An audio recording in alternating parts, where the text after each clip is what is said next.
Olá, sou Júlio César Kunz Eu sou Juliana Vitória. e esse é o Psicanálise com Vinho.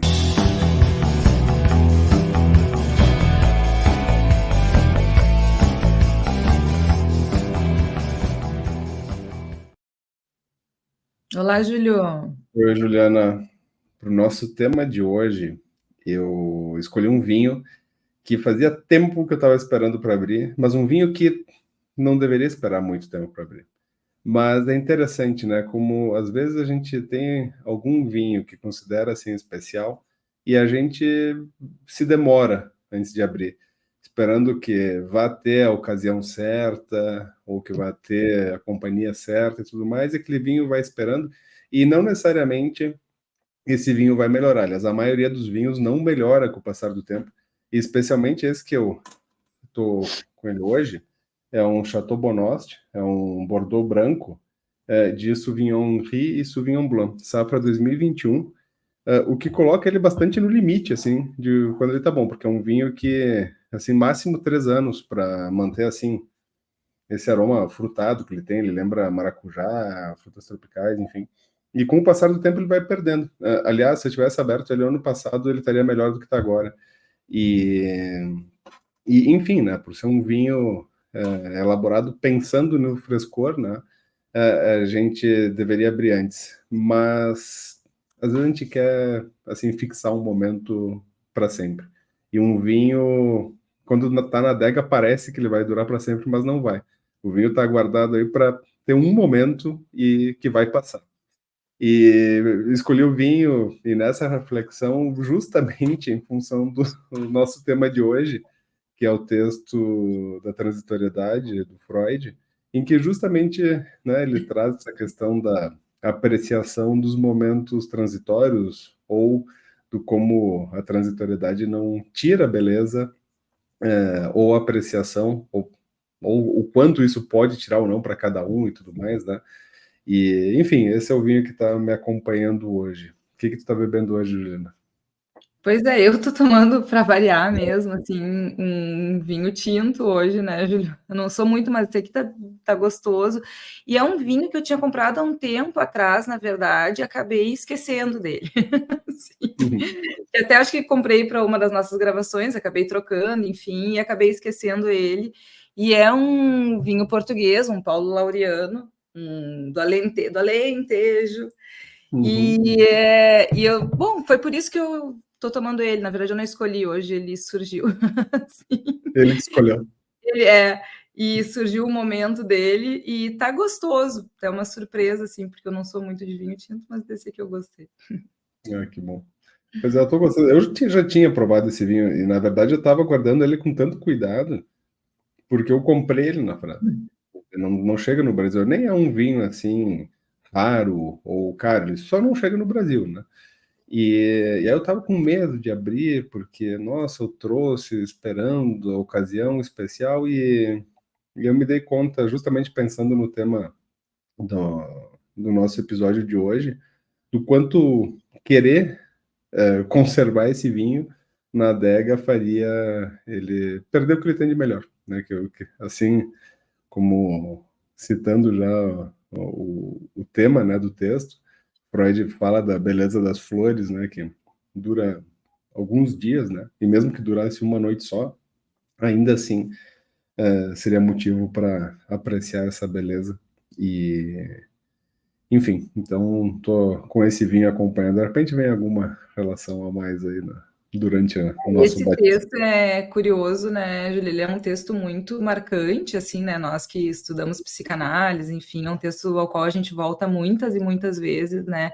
E é um texto que tem uma estética muito bela, assim, né? Para além do conteúdo, mas a forma, né, a maneira como Freud escreve é muito bonita, e ele descreve uma cena, né, que ele viveu, então, na companhia de um amigo e de um poeta, né? Basicamente, esse é o início, né, da descrição, então, né, desse trabalho, em que ele fica muito surpreendido, porque eles estão caminhando, né, assim, num campo, né, num lugar muito bonito, E claro, eles estavam vivendo, né, assim, a época da Primeira Guerra, mas de qualquer modo era um lugar muito bonito. E o Freud fica muito surpreso com a forma como o poeta vive aquele momento, né? Que poderia ser um momento de contemplação da beleza, mas o poeta ele se diz muito entristecido por contemplar que tudo que é belo está fadado a perecer, né? Que todas as coisas do mundo belas, assim como os seres humanos também nós, estão na iminência sempre de perecer. Então o Freud fica muito impactado com esse modo que ele vai dizer de um certo pessimismo do poeta, né, de viver esse momento que poderia ser um momento contemplativo de outra ordem. E a partir disso, Freud faz reflexões muito interessantes para a gente poder pensar também o modo como nós todos lidamos com os finais, né? Porque tudo está fadado a um fim, inclusive nós, né? Então ele faz todo e que também traz um pouco nesse texto, assim, é um texto que ele escreve contemporâneo ao Luto e Melancolia, que é um texto que fala de luto também, né? Assim, o tempo inteiro o processo de luto está presente e o que os lutos também nos possibilitam viver ou nos impedem de viver. Então acho que é um texto muito, para além de ter, né, uma substância muito importante, ele é um texto muito bonito também, né? E é um texto que fala sobre beleza, né? Sobre a questão estética. E uma coisa que nessa releitura eu me dei conta é que sempre se fala do poeta, porque tem uma referência muito grande, mas quando a gente reflete sobre esse texto, dificilmente a gente fala sobre esse amigo, É. né? Que ele começa dizendo, né, um amigo taciturno, né? Mas ele coloca os dois no mesmo sentimento, né? Então, em algum momento ele diz assim, os dois se entristecem, né, com essa questão, né? E eles, é esse sentimento deles, né? Então parece que eles concordam. E esse amigo taciturno, na verdade, é uma amiga, né? É a Lu André Salomé, psicanalista, que veio a ser psicanalista depois e genial, assim, eu admiro muito ela. E o poeta é o Hilke, né? Que é talvez mais do que pelos poemas, pelo menos no nosso meio, ele é conhecido pelo Cartas a um Jovem Poeta. Sim, Né? sim. E eu peguei até um trechinho do Hilke, que tem uma coisa importante aqui, né? Acho que é um texto sobre apreciação da beleza, mas o Freud não diz que ele não é capaz de apreciar a beleza, ele reconhece a beleza. Só que essa beleza o entristece, né? Ele fica tomado pela tristeza, né? Uhum. Então eu só queria assim abrir uma reflexão, porque tem esse momento que o próprio Freud diz, né? Isso não é motivo para tirar a beleza do mundo. Então, vou, assim, antes de entrar assim, nos efeitos do reconhecimento que a beleza pode ser efêmera, eu vou citar só um trechinho do Cartas a um Jovem Poeta que o Hilke escreveu, e que mostra justamente do quanto ele valorizava a capacidade de apreciar a beleza em qualquer momento, né? E ele diz assim nesse trecho da carta, cito, se o cotidiano lhe parece pobre, não reclame dele. Reclame de si mesmo. Diga que não é poeta o bastante para acessar as suas riquezas, pois para o Criador não existe pobreza ou algum lugar pobre e indiferente. E mesmo que estivesse em uma prisão cujas paredes não deixassem chegar aos sentidos quaisquer ruídos do mundo exterior, ainda assim não teria toda a sua infância essa riqueza régia e valiosa, esse tesouro de recordações? Enfim, ele coloca, né, o quanto aquilo que a gente fala assim cotidianamente, né, de que a beleza está nos olhos de quem vê, ele coloca isso de uma maneira mais profunda, né, que essa capacidade de reconhecer e apreciar a beleza tem algo a ver com o que está dentro da gente. E acho que o Freud propõe isso também nos efeitos, né, que a beleza provoca, né, esse dar-se conta da transitoriedade das coisas belas. E ele vai dizer, né, Júlio, que não é só que ainda assim a gente pode valorizar as coisas e achá-las belas, né, mas que é sobretudo porque as coisas terminam, né, e estão fadadas a perecerem, que o Uhum, valor se aumenta, né? Então ele vai marcar que é justamente nessa transitoriedade que o valor ganha ainda mais capital de investimento, né? Então eu uhum, acho que é interessante isso, assim, né, que ele coloca ele marca justamente isso, né? Que existe um aumento do valor, né? uhum, Implica um aumento, né? Ele vai dizer assim: o valor da transitoriedade é o valor da escassez no tempo. uhum. Então, isso é muito lindo, né? Que não é ainda que, é justamente porque, né? Sim, claro, porque algo eterno, a gente até diminui a apreciação, né? A gente não conseguiria, a gente não consegue nem dimensionar, porque a gente, né, sabe, né, só por inconsciente que a gente é imortal, efetivamente, né, mas em contato com a realidade, a gente o tempo inteiro se confronta, né, porque não se sabe quando será um fim, né, eu acho que esse é um ponto interessante, assim, também para a gente poder pensar, né, que claro, ele está falando da natureza, né, a gente está vivendo um momento, né, Júlia, agora particularmente muito forte, né, na nossa relação com a natureza aqui no Rio Grande do Sul, em função das enchentes, né, e tal, e a gente não sabe quando é que a Uhum, nossa vida vai terminar, não só, né, terminar a vida, né, quando a morte se impõe, mas também nas suas pequenas rotinas, né, nas suas pequenas relações, nos seus significados, tudo a qualquer momento pode mudar. E o que a gente está vivendo agora aqui, né, no Rio Grande do Sul, nos deu uma notícia inegável disso, né, de que uhum, tem um elemento incontrolável também em relação a essas mudanças que acontecem na vida da gente. Quando vê, vem uma enchente, quando vê, algo termina, quando vê, a gente já não é os mesmos, né? uhum, Quando vê, a gente perde uma ideia lá, né, que não se sustentou, né, um pensamento, um projeto não foi adiante ou se transformou, a gente perde um amor, a gente perde alguém que a gente, né, que é muito importante para nós, né, porque seja por morte ou seja lá o que for, mas a gente não tem aviso de quando que algo vai, nesse sentido, se, né, impor como um corte. Então, essa eu acho que não é uma ideia, né, simplesmente, assim, é como que se apresenta na nossa carne, né, assim, também, esse tipo de notícia de que bom, né, todos teremos um tempo, né, e nunca sabemos qual será esse tempo, né. Então sim. tem um elemento surpresa também, né, assim, daquilo que a gente não tem como controlar, né. Uhum. E só estava pensando, e até o vinho que me ajudou a pensar nisso, porque além de fruta, esse vinho é muito floral, assim, no aroma, do quanto o Freud era um apreciador de flores, né? E um dos vídeos mais fofos, assim, tem poucos vídeos do Freud, né? Mas um dos mais fofos é ele brincando com o bebê, né? Com as flores, né? Apresentando, cheirando, né? Tudo mais. E eu acho que a primavera traz essa imagem, né?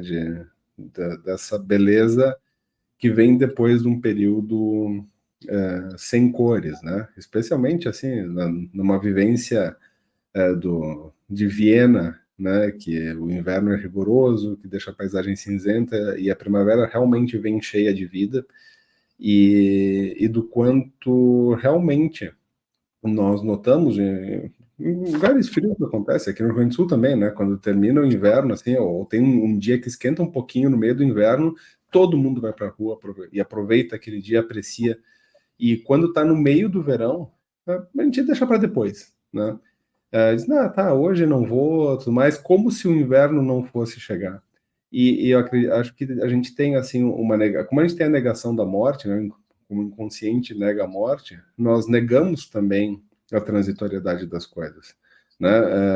É bastante comum, né? A gente visita uma cidade nova, e tem algum conhecido amigo que mora lá e a gente se deslumbra, né, com, sei lá, uma construção, com uma paisagem, e a pessoa que mora, tá, é bonito mesmo, tu vem sempre aqui, pá, sabe que faz tempo que não veio, tô vindo porque tu veio aqui, né, para me visitar. E ainda que a gente saiba de que tudo é transitório, a gente nega, né? Então, tá sempre aí. Um dia eu vou, outro dia esse vinho aqui eu abro outro dia. É como se eu tivesse garantia que vou poder abrir daqui a um mês, um ano, não sei, né?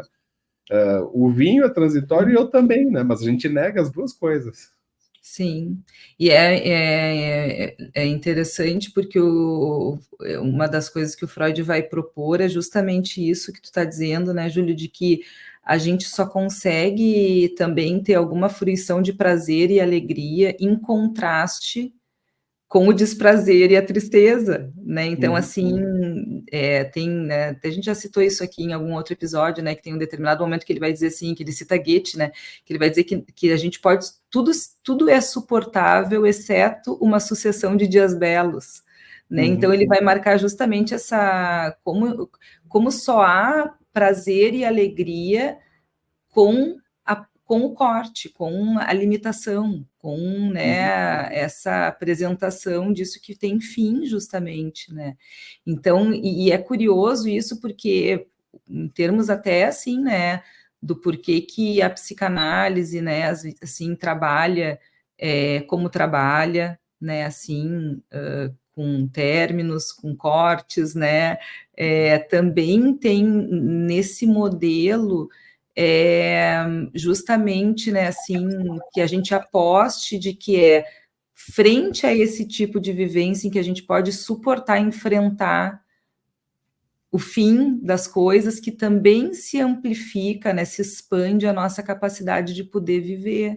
Então, acho que é interessante a gente poder ir marcando isso, assim, né, que é nesses opostos que se dá a possibilidade de poder transitar também algum nível de prazer, de alegria, de fruição da vida, à medida em que a gente pode também se enfrentar com os fins, com, né, nossa possibilidade iminente a qualquer momento de deixar de existir, como tu estava dizendo, de morrer, ou do outro, né, porque a gente nunca sabe, né, se vai ter uma próxima sessão, vamos pegar como metáfora, né, a gente não sabe se vai encontrar o analista, né, ou um analisando numa próxima oportunidade, a gente não sabe. Gostaríamos de ter essa ilusão de onipotência, mas a gente não sabe, a grande verdade é essa. Então, mas existe uma aposta, né, que o Freud desde o princípio, né, vem apresentando na psicanálise, de que frente a esse enfrentamento a gente pode viver mais, a gente pode estar mais ligado à vida à medida em que a gente pode contemplar o fim das coisas e a morte, né? Ele traz, né, até um pouco de metapsicologia nesse texto, né? Falando de.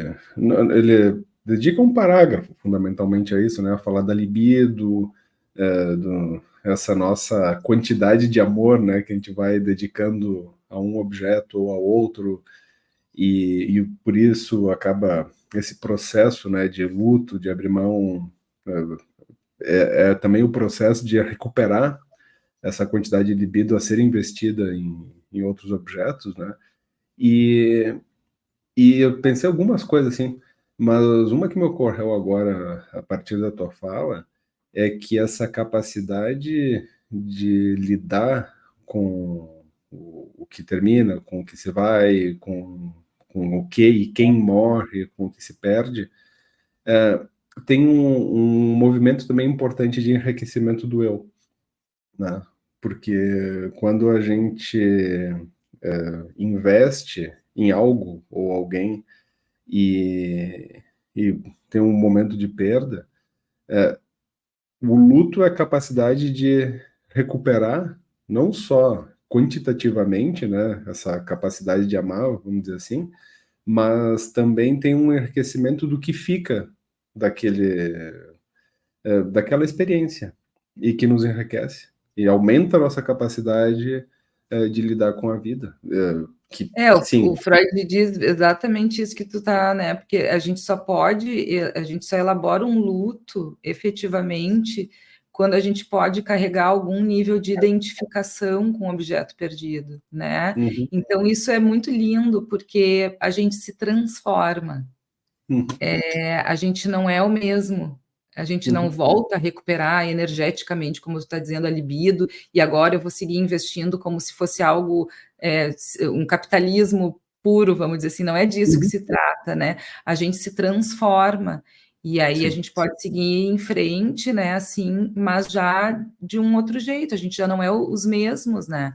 Então eu acho que é muito linda essa tua lembrança, porque também fala de uma transitoriedade do ser, né, assim, e a gente às vezes se agarra, né, Júlio, muito numa certa garantia de que a gente é isso ou aquilo e tal, né, e não, né, assim, a gente também está numa não garantia também, assim, das nossas próprias identificações, né, as identificações, elas também se modificam, né, e isso vai nos enriquecendo, como tu está dizendo, né. Tem um poema que eu queria ler hoje, que eu acho muito bonito, que é da Wisława Szymborska, que eu e muitos amam, né, que ela é maravilhosa, e é um poema que se chama Nuvens, e aí ela diz assim: para descrever as nuvens, eu necessitaria ser muito rápida.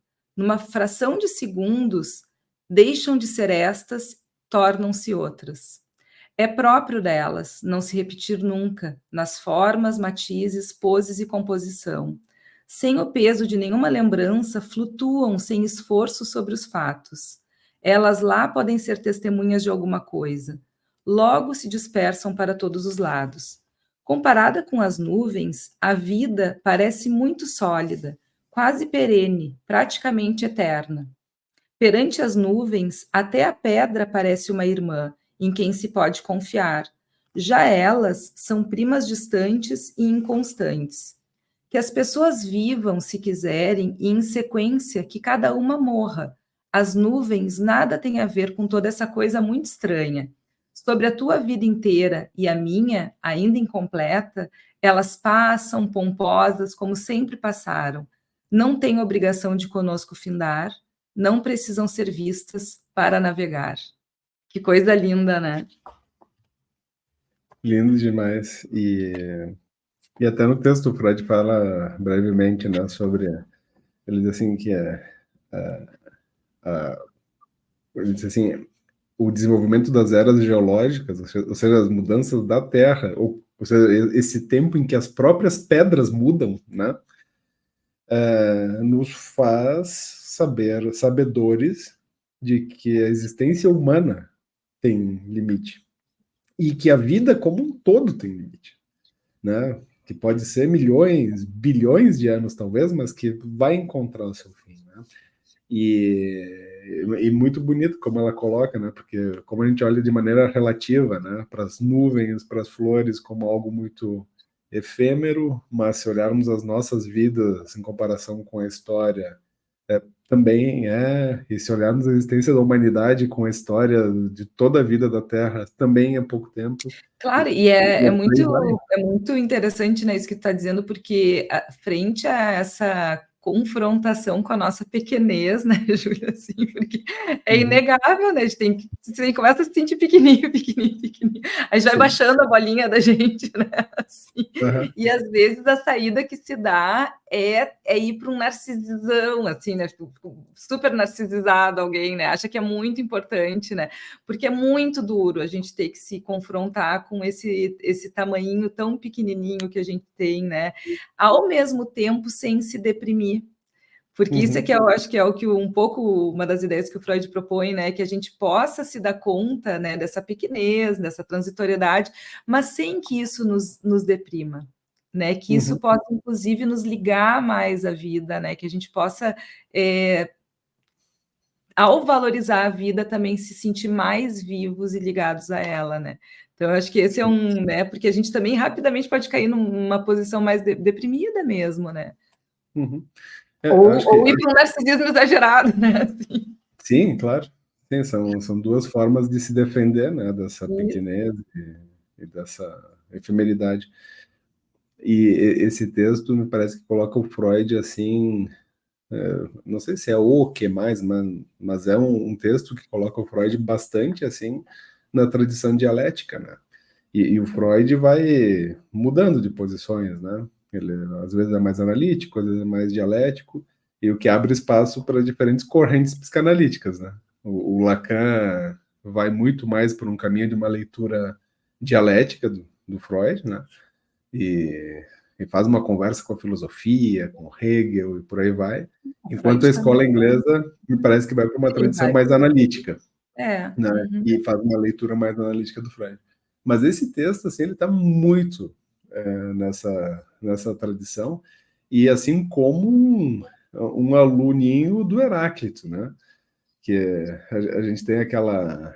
que se diz correntemente como uma frase atribuída a ele, já que só tem fragmentos, né? E a maior parte dos fragmentos são citações, na verdade, que outros autores fizeram do Heráclito, mas aquela ideia de que nunca nos banhamos 2 vezes no mesmo rio.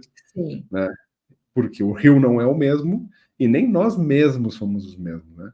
E me parece que o Freud se coloca, né, assim, esse texto, assim, o que eu imagino, assim, ele como um observador da vida humana, como olhando a corrente de um rio e apreciando a correnteza, sem se ocupar e dizer, tá, mas essa água que estava aqui agora não está mais. Dizer, tá, sim, não está, mas é que não é o que importa não é esse monte de água que está aqui na minha frente agora, ou o que já passou, e nem mesmo aquele que está por vir, mas é a corrente, né? Inclusive como uma compreensão da libido como como uma corrente mesmo que ocupa lugar, desocupa e deixa suas marcas por onde passa, principalmente, né? E esse lugar de apreciar essa correnteza, assim, parece que é muito bonito. E o Heráclito traz isso assim, pelo menos o pensamento que sobrou, né, nessa tradição, traz muito essa possibilidade, né, de apreciação, né?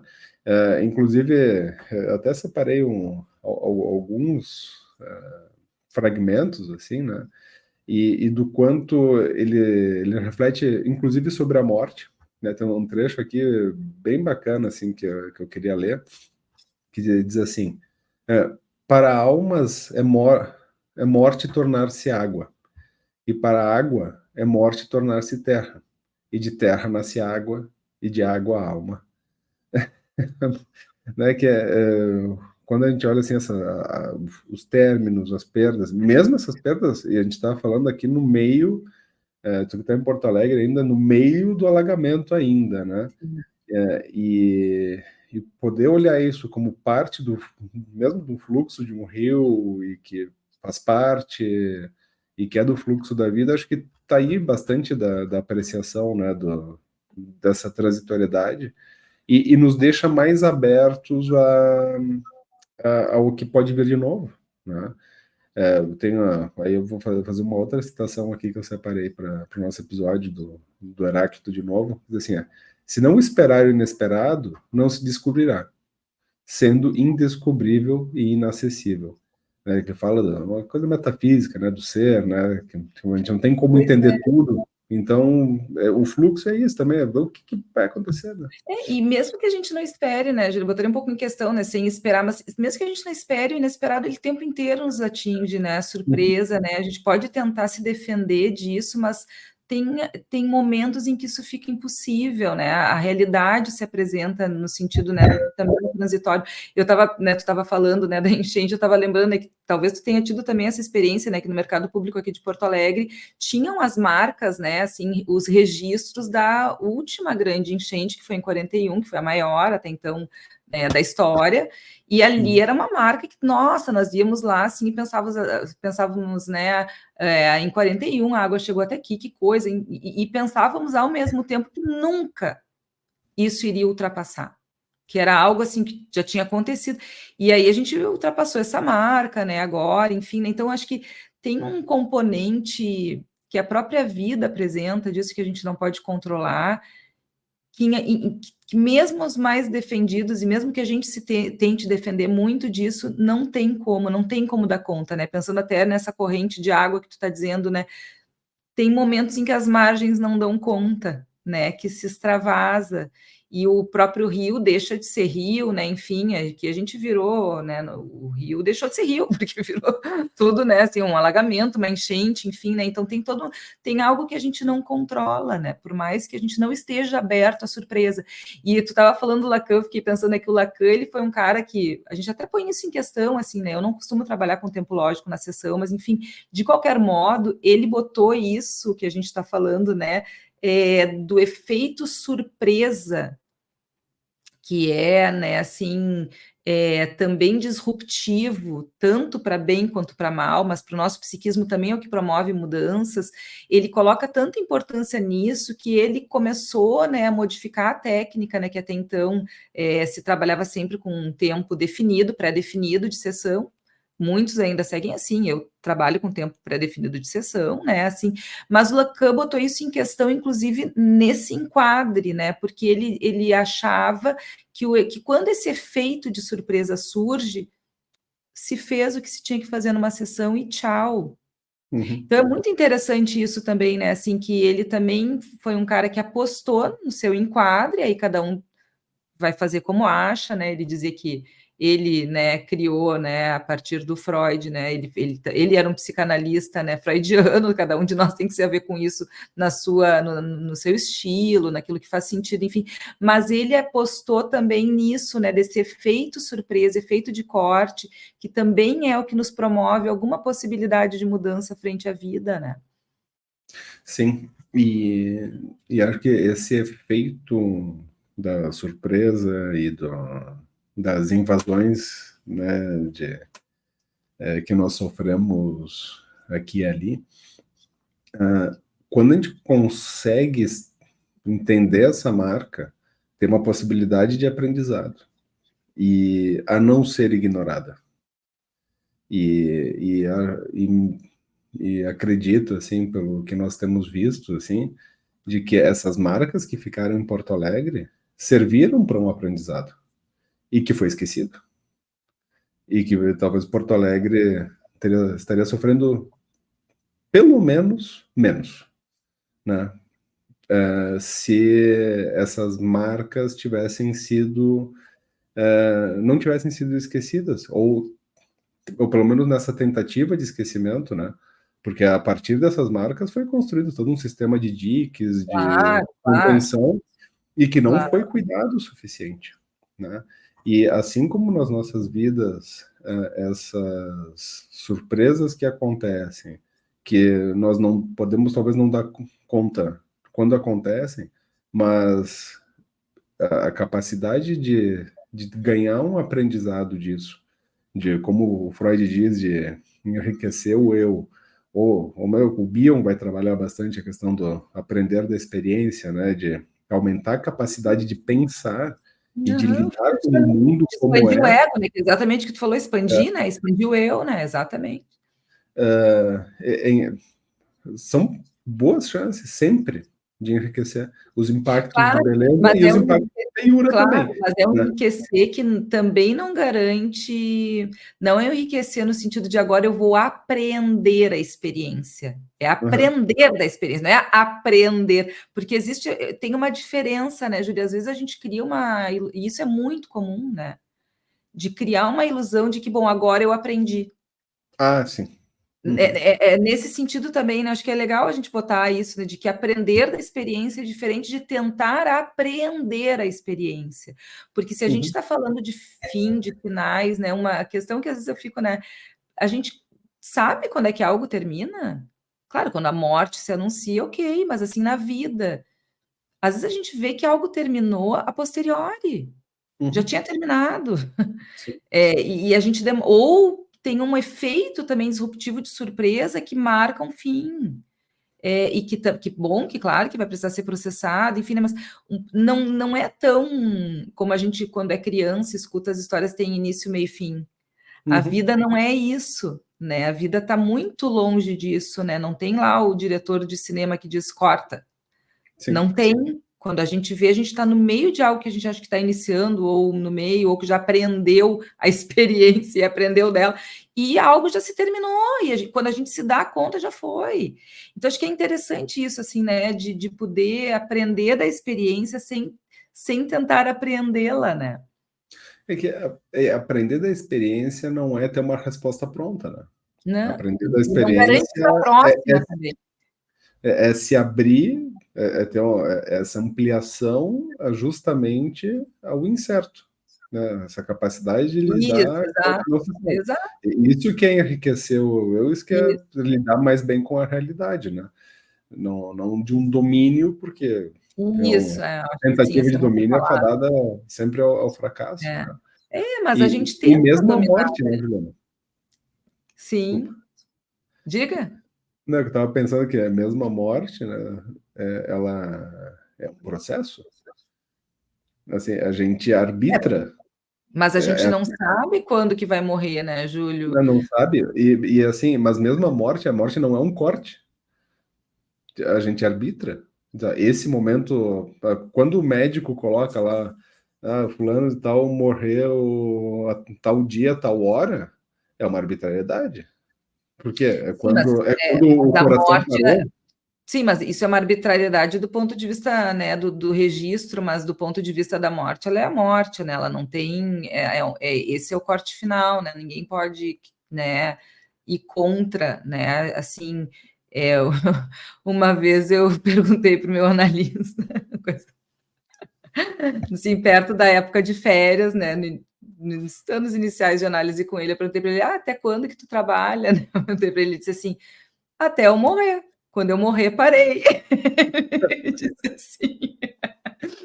Então, porque a morte é esse fim que a gente não tem como discutir, né? Todos os outros a gente pode até ter um tempo, né? Como tu está dizendo, assim, de relutar, de revolta, com a própria morte do outro também, né? Mas, assim, a gente não sabe quando que a morte vai se apresentar, né, Júlio?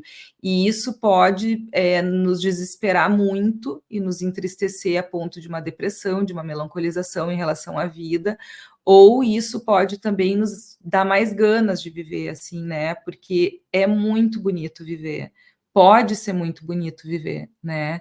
Então, acho que é um pouco, né? Assim, agora, a morte é o grande corte, né? Assim. Não, certamente a morte é um corte, mas como todos os cortes também, ela não tem um ponto tão claro assim. Assim, E não tem muito... preparação, né? Tem um livro que é lindo do Oliver Sacks, não sei se tu conhece, que se chama Gratidão. A gente Não até podia conheço. fazer um episódio só sobre isso, assim, um dia, porque é muito lindo, e ele quando ele se dá conta que ele vai morrer, ele uma das coisas que ele decide fazer é escrever esse livro, assim, né, para tentar, de alguma maneira, elaborar o fim da vida.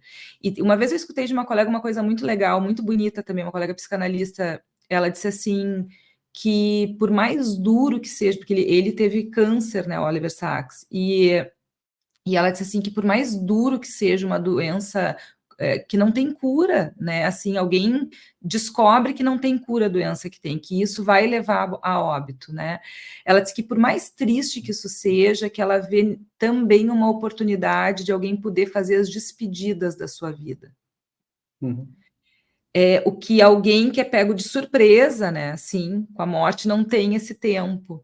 E é muito bonito isso, porque foi a primeira vez que eu vi um ganho assim, efetivo numa vivência tão dolorosa que quando a gente acompanha, a gente sabe que é de uma dor terrível, uma doença incurável. E essa colega deu esse elemento assim de que também poderia ganhar com isso. Também se poderia ganhar em termos de riqueza de experiência, como tu está dizendo, ligada à vida. Então, achei muito bonito, né? E o Oliver Sacks, ele escreve esse livro que se chama Gratidão, Uhum. frente à iminência da sua morte também.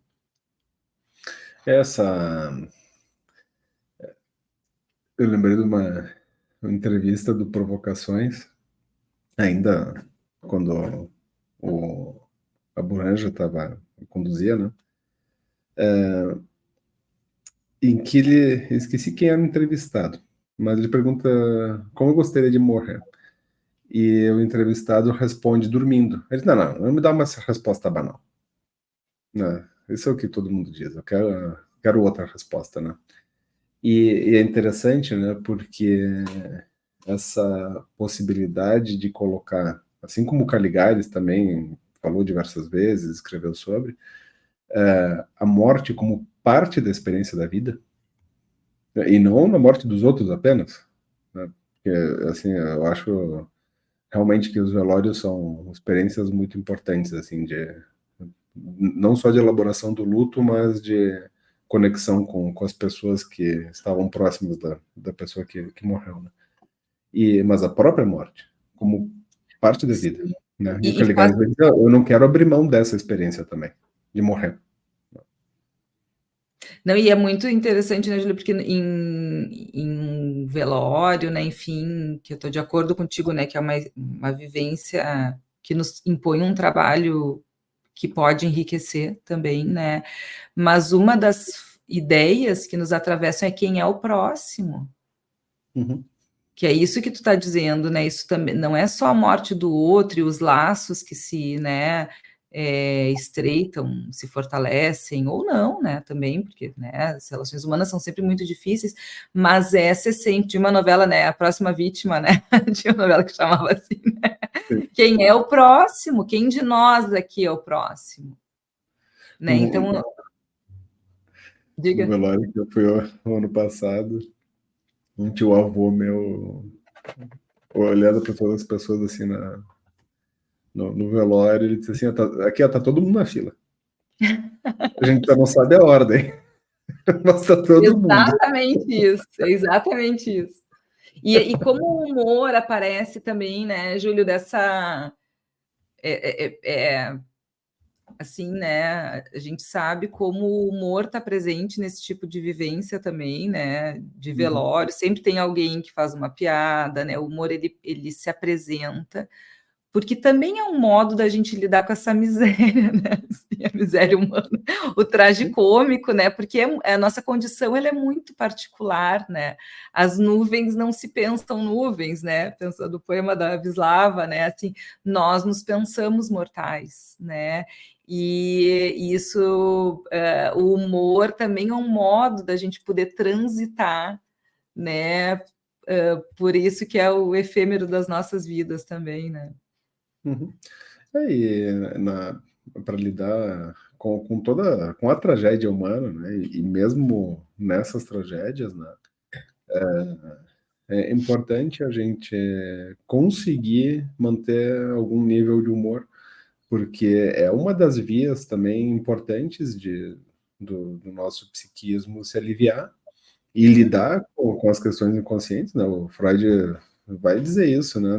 No X de sua relação com o inconsciente, que quando surge o riso, né? Quando aflora a risada, é revelador de que algo do inconsciente apareceu, né? E isso é uma coisa importante. E, inclusive em sessões. Eu acredito que quando Sim, surge sim. aquela boa gargalhada sincera, assim, eu acho um momento super importante de uma sessão. O Porque humor é algo um que dos você se melhores mostrou armas que a gente tem, né? Uhum. exatamente. Né? Júlio, E para é terminar, se sim, encaminhar, podemos nos encaminhar por fim? Acho que vamos tem que terminar né, também o tem que terminar, episódio. né? O Eu episódio também queria para ler duas frases assim de um psicanalista argentino que se chama Luiz Quiosa, que eu acho muito lindo. Ele diz assim: cada minuto da vida é uma despedida que só se compensa caminhando até uma nova aquisição. Às vezes é um campo florido, e outras um misterioso portal. Com segurança ou sem ela, viver é um andar adiante completamente oposto à ilusão de voltar. muito bom. Ficamos por aqui? Perfeito. Hasta amanhã, Ana. Tchau. Tchau. Tchau, hasta amanhã.